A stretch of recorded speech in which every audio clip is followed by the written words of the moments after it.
Hi, my name is Keith Mazza. Most of you know me as Sifu Keith. Welcome to our channel. Hey everybody, Sifu Keith here, and today's video is the second in our Bagua Post training video. Again, this will help develop physical conditioning and power. But before we get there, I need you to go over the boxes, click like and subscribe, and click the bell to always to be kept up with our latest videos. Once again, thank you for your continued support, and have a great day. Exercise 2, we're going to be doing double downward strikes to the top and then the Bagua Mirror palms.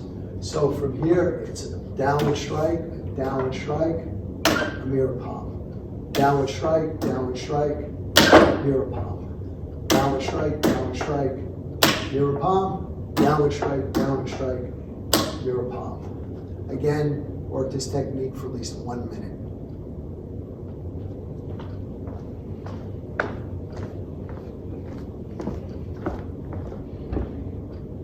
And don't forget to hit the like, subscribe, and share buttons. And when you hit the subscribe button, please hit the bell notification to all so we can let you know as soon as we put out a new video. And we want you to know that we're here for you.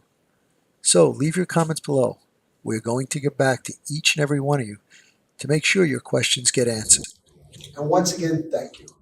We look forward to being your all things Wing Chun and more for many years to come.